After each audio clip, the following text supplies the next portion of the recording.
Welcome to the Rock.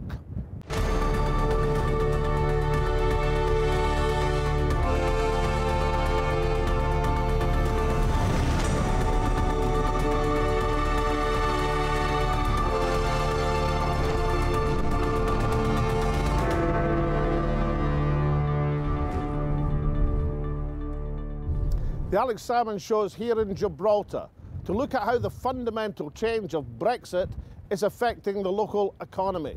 2 years ago, the people of Gibraltar were in mourning. They voted 96% to remain, but the UK as a whole voted for Brexit. 2 years later, it seems that the winds are blowing the economic uncertainty away from the Rock, just as the fog of Brexit descends ever thicker in Britain. In this series of programmes, we look at the politics, the economy and the people of this famous fortress of Gibraltar. But first, your tweets, your messages and your emails, and thank you all so much, those of you who message us thanking us for the Ramadan and Eid special that we put on, and for your lovely messages of Eid Mubarak too. First of all, Easy on the Brain said, great show with wide open perspectives on everything. You keep making them and I'll keep watching them. San Fran says, a great and timely edition of the Alex Salmond Show. A special feature on Ramadan and the festival of Eid. Lynn Finlayson says, great show today. Look forward to your show every week, Alex and Tasmina. Sarah Alba. Thanks very much, Lynn. Hanan says, many thanks, Mr. Salmond, for a lovely Eid gift. Was so beautiful programme on RT. Wish you the best. And finally from Shahab Khan, who messages from Pakistan. Nice show. Happy to see Tasmina after a long time. Well, you keep tuning in, Shahab. It's really nice to hear that you're watching the show. Now back to Alex, who's speaking to leading lawyer Gemma Vasquez, who led the successful Remain campaign in Gibraltar to an overwhelming victory. Now, Gemma, you were very much the public face of the referendum campaign in Gibraltar, but what's women's representation like more broadly in business and politics here in the Rock? Well, we have dinners here, the Chamber of Commerce and the Federation, and women have always been quite underrepresented at these dinners. In fact, a question was raised at the last Chamber dinner specifically on this subject. But I think, you know, that there's always room for improvement. We are improving slowly but surely. So we're starting to see, you know, we've got a managing partner of one of the top accountancy practices now that's female. Mm-hmm. We've got, we're seeing the improvement happening organically, as it were. Good. Gemma Vasquez, you led the Remain campaign here in Gibraltar, and you got 96% of the vote, which is 50% more than I got for independence in Scotland. That must have been a really satisfactory result. It was really satisfactory. It was a great result for about 2 seconds before we heard the rest of the results in the UK. So yes, we won the battle, lost the war. But throughout the campaign, we also had the Spanish Foreign Minister up in the ante and telling us what it was that would happen if the UK decided to leave the EU.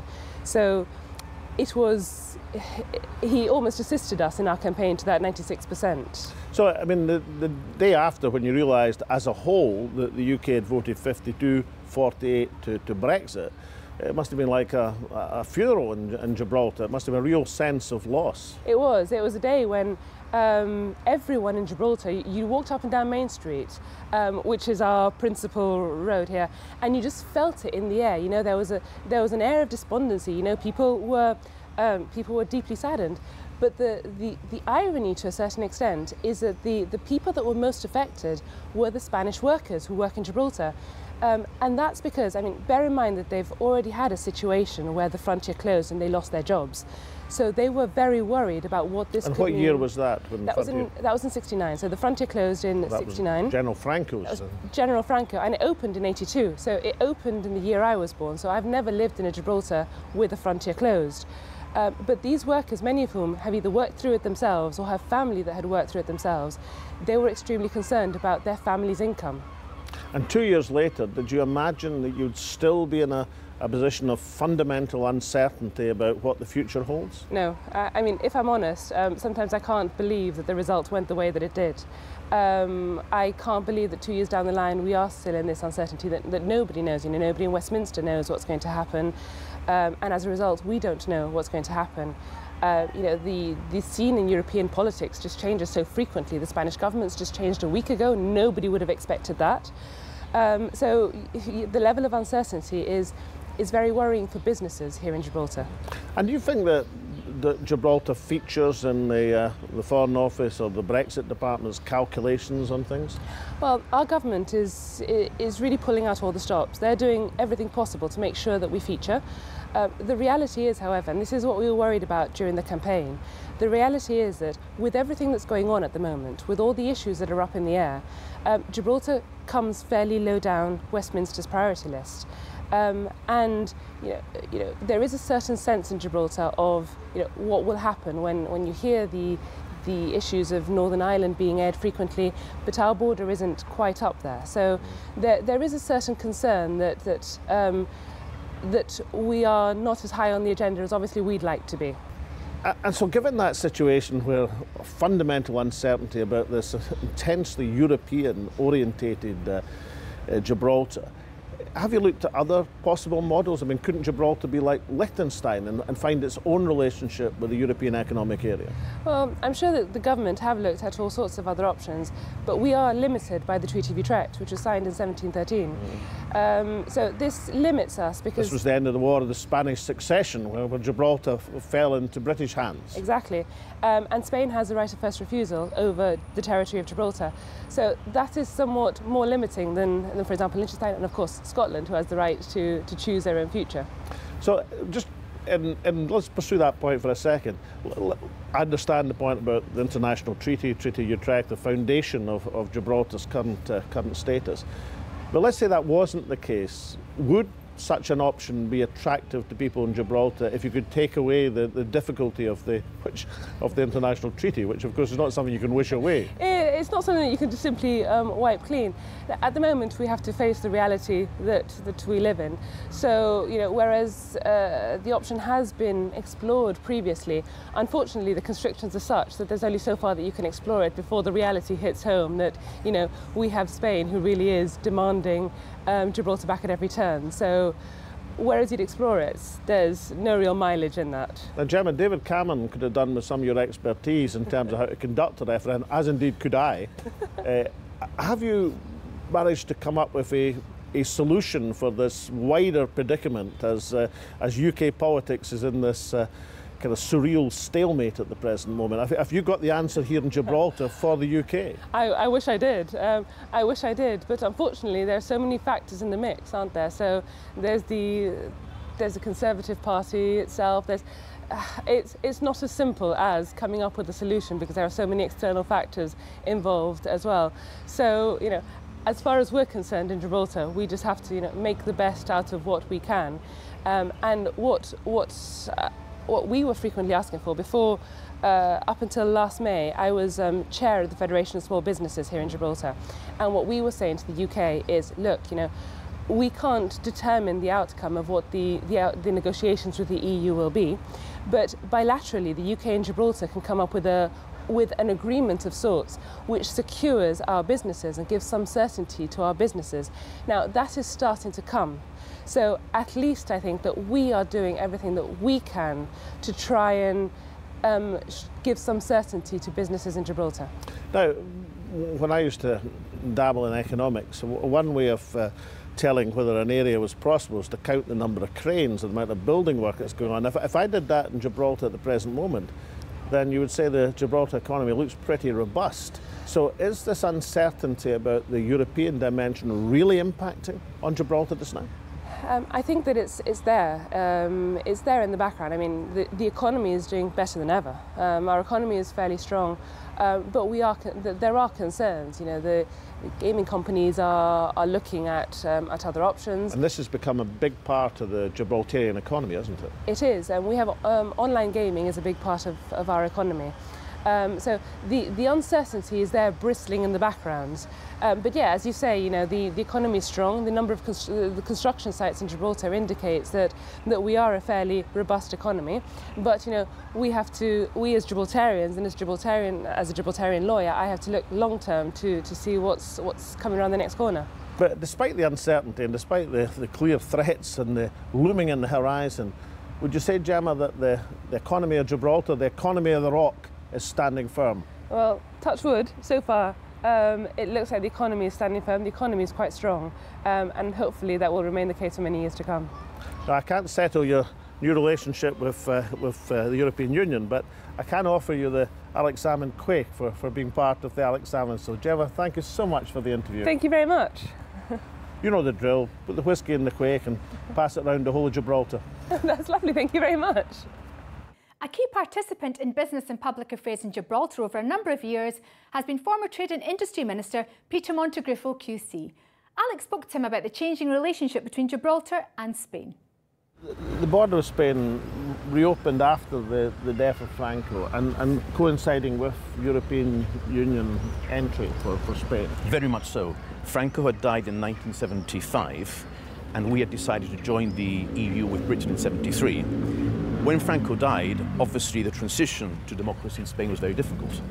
And although there was opinion that wanted to open the frontier, especially on the left, there were the remnants of fascist opinion that resisted that. And it was Spanish accession to the EU in 85 and 86 that effectively provided the context within which normality with Gibraltar was restored. Peter Montegriffo is a former Trade and Industry Minister for Gibraltar. Tell us about how the structure of the economy has changed over the last 20 years or so. Enormously. Over the last 20, 30 years, Gibraltar has transformed itself from a place that used to rely very heavily on Ministry of Defence expenditure to a private sector economy where access to external markets is critical. Gibraltar is a service economy in financial services, in e-commerce, obviously does a lot of tourism and shipping and bunkering. So Gibraltar's transformation has been absolutely unique in the context of Southern Europe, absolutely, and transformational. It has really been a journey from a public sector dominated economy to a very entrepreneurial private sector location. And how would you assess the risks of Brexit to that now service dominated economy? The whole economic model of Gibraltar really depends historically on access to external markets and to a very great extent access to the UK and access to the rest of the EU. Of course, this doesn't just mean access in terms of services, it means access in terms of labour that comes to Gibraltar. Gibraltar is not an island. Gibraltar has a workforce that partly lives in Spain but works in Gibraltar. So the whole European Union environment, which includes freedom of movement of people and of services and of capital, has been critical to the current underpinning of Gibraltar's economy. And can you look round Europe and see a model which would work satisfactorily if in the negotiations Gibraltar could get a certain status? Is there a Liechtenstein model that would suit Gibraltar, for example? I think it's difficult to talk about specific models. Look at the difficulty the UK itself is having in terms of what model best fits. Gibraltar knows what it wants. 96% of people here voted to remain in the EU. What we would like is continued EEA membership. We would like... This is the European Economic Area. Indeed, we would like to continue to form part of the single market. We would like there to continue to be still access to those European markets. So quite how that is achieved, whether it is done as part of the UK agreement, if there is a Brexit that accommodates those matters, or in some other fashion, I think we'll have to wait and see. Our preference, our very strong preference, of course, is that whatever applies to Gibraltar will be what applies to the UK itself, and it will be on terms that will guarantee to the UK and Gibraltar access to the customs union, to the single market, and to those matters and those facilities that has made Gibraltar successful as an economy. And there'll be more from Gibraltar's former Trade and Industry Minister, Peter Montegriffo, after the break. Welcome back to the Alex Salmond Show from Gibraltar. Now, much of the debate in the UK has turned around the question of the Irish border and the possibility of some sort of customs union being a potential solution to that. But from a Gibraltar point of view, as part of the European mainland, the economic area, the single market, is of more importance than actually being in a customs union. Absolutely. Gibraltar, although we joined the EU with the UK in 1973, we were always excluded from the customs union. So we already have a border for goods. But the access to the single market in services and the freedom of movement of people is absolutely critical. Just like in the UK, you have issues with how the NHS and other sectors can be properly resourced. We have that issue here as well. So it's critical for Gibraltar, not just that the customs union issue is reserved and preserved for the UK, but for us that single market and freedom of movement of labour is in some way protected, because much of our economy depends on that fluidity. So it's a bit of an inverse relationship, isn't there? Because much of the Brexiteer argument in the United Kingdom is about restricting freedom of movement. But actually, Gibraltar and the Gibraltar economy depends on freedom of movement. That is true to a very large extent. Gibraltar is a very open place. Gibraltar has a large workforce that lives in Gibraltar and lives in Spain and travels into Gibraltar. So the current Gibraltar model thrives from freedom of movement in the way that is intended to work. Freedom of movement for workers that come to Gibraltar, they earn their keep, they pay their taxes, they pay their social security, and they contribute. I think the excesses of freedom of movement, the difficulties have arisen when there has been a lack of economic convergence, when there has been a disparity of the interest of the different countries that might have their citizens exchanging each other's labour. In the case of Gibraltar and Southern Europe, because the labour comes not just from Spain, it comes from Portugal and elsewhere, that relationship has been beneficial. Now, we're here in the sun of Gibraltar. If you're able to send a message to the UK Cabinet, to Theresa May as Prime Minister, about what would suit the interests of Gibraltar, what would it be, Peter? I think Gibraltar wants to keep close to the UK. The UK is showing a lot of support for Gibraltar. I think we're very grateful for that. As I said before, most of our work is with the UK, even in financial services and in other sectors. But we are European. Many people in Gibraltar regard being British, European, and Gibraltarian as in no way contradictory. They are part of a triangle of identity that is absolutely authentic and absolutely preservable. And what I would ask the United Kingdom is that in defending its own interests, that it not forget not just those constituents in Gibraltar, but indeed that very large opinion in the UK, in Scotland, in Northern Ireland, in Wales, that regard itself as European. The point is always made that the UK did not vote to leave Europe, but to leave the EU. But being in Europe means you have rights and facilities which you've got to somehow preserve. And I think our appeal is that it should be a sensible Brexit that puts people's interests ahead of dogma. Peter Montegriffo, thank you very much for the interview. Thank you. To discuss the impact of Brexit on the local economy, Alex spoke to Gibraltar's leading real estate figure, Mike Nicholls. Now, I'm joined by Mike Nicholls, who runs the largest estate agents in Gibraltar and elsewhere, of course, but particularly in Gibraltar, Chesterton's. Mike, what's been the impact of Brexit thus far on the property market here in Gibraltar? Well, somewhat perversely, it's been beneficial. We woke up the day after the referendum and thought the end is nigh. You know, the border was going to close, everybody would leave Gibraltar. The opposite has happened. We have 40% of our workforce commuting in, and the immediate reaction was that people started moving in from Spain because they thought, well, one day they can't get to work. So there was a rush on rental properties. So that's interesting. So the fact that you couldn't have a guaranteed open border in a few months' time now, but then 2 years' time made people take provision to establish their own kind of property stake in the rock. Absolutely. We've got 27,500 jobs. 13,000 of our employees come across the border every day. And so it only takes a few hundred of those to want to live here, and all of a sudden we're full up. So we are actually full up. Developers have responded. You've probably been around and seen lots of cranes. In a way, we can't build fast enough. So if you look at our last 2 years, I'd never have imagined this, but our last 2 years will have been our best 2 years. Well, there used to be an economic forecasting institute when I was dabbling in economics a generation or so ago, called the Hudson Institute, right. And their forecasting technique for regional economies was to count the number of cranes and building sites. If you applied that technique to Gibraltar, then you would come to the conclusion this was an economy booming and thriving. It's somewhere between robust and booming, yes. It's as though Brexit won't affect our economic model. We think we've got an economic model whether we're in or outside the EU. Most of our services outside of Gib rely on the internet. You know, we don't have physical exports. There's nothing we create here for a goods point of view. It's all services. So we can survive on services in or outside the EU. But your services currently have access to the European Economic Area, which must be a substantial advantage. Yes, but when we had a look at it about 12 months ago, the study suggested perhaps 85%, even close to 90% services going to the UK. So we will retain a common market with the UK. I think that's already been agreed. So our worst case scenario is, say, a 10, 12, 15% hit to GDP, and that's the worst case. So you would identify the major economic threat from Brexit to Gibraltar is in the movement of people into work?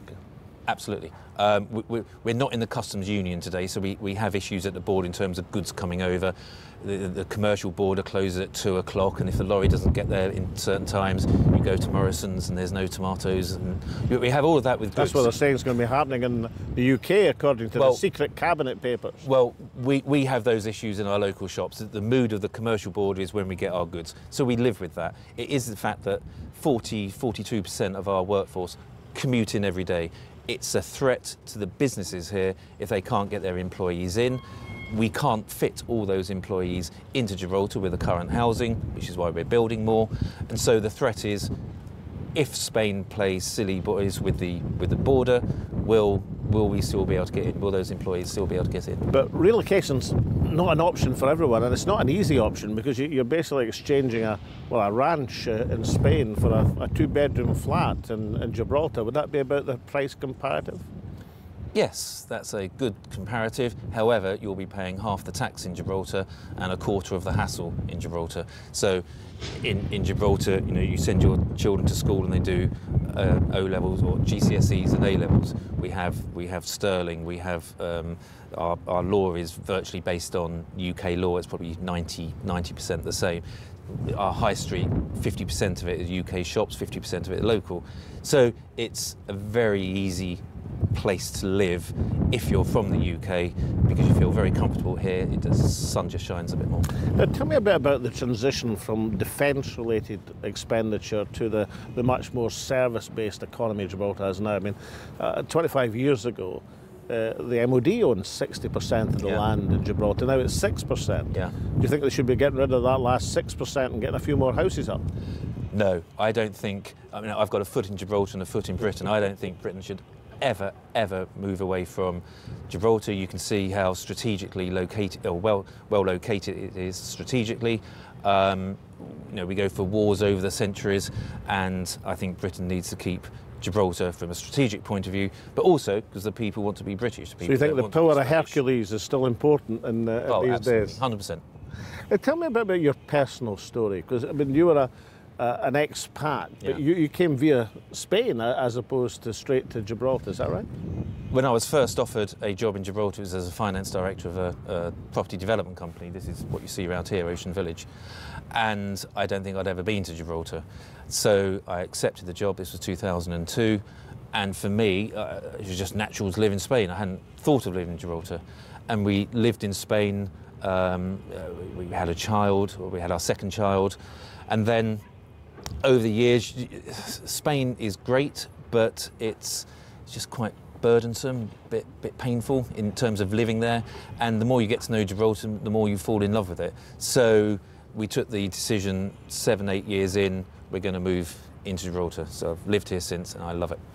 And if you had some, instead of home thoughts from abroad, if you had some advice from abroad to UK politicians, should they be looking at the Gibraltar model and being outside the customs union, which is currently the major centre of debate in the UK, but inside the European Economic Area, as opposed to vice versa? What would be your advice to UK politicians looking at the success and robustness of the Gibraltarian economy? Well, as a Remainer, and 96% of us were at the time, I probably shifted my allegiance to a leaver over the last 2 years, and I'm not sure how I'd vote if we voted again, possibly leave, because I now realise that I think there is life outside the EU. How the EU have conducted themselves in negotiations doesn't make me want to be part of those people.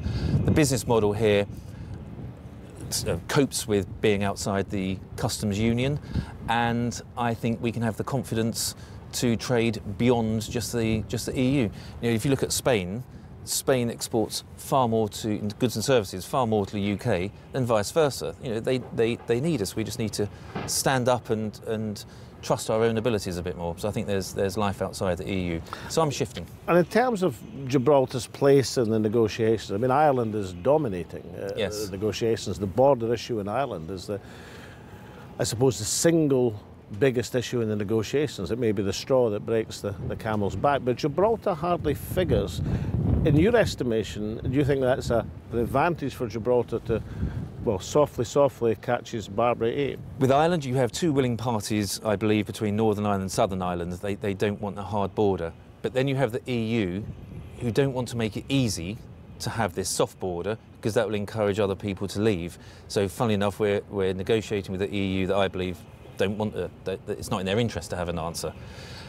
If you take it here, there's not two willing parties. We're always willing to talk with Spain. They don't see this as a negotiation with us. They see it as a negotiation with the UK. They've got the EU on the side. So I think we'll probably be the last piece of the jigsaw to work through, and no one's really thought of a solution yet. Spain doesn't want a solution, but I think, you know, at the 11th hour there'll be a solution, and in my mind, my prediction is that we will just stay roughly the same and we will carry on as usual. There won't be a big cliff edge approach on March the 29th next year, and we'll continue in our slow but sure growth to prosperity. And Gibraltar property prices, Mike, in a word, up or down? Slowly and surely up. No boom, no bust, steady and sure increase. Thank you very much. Thank you. Thank you, sir. So from Tasmina and myself, the whole team at the Alex Salmond Show, it's goodbye for now. We'll see you next time. Still in Gibraltar, still on the rock. Next week, in the second part of our special series in Gibraltar, we'll be diving into the history and culture of the territory and meeting some of its finest poets, writers and historians.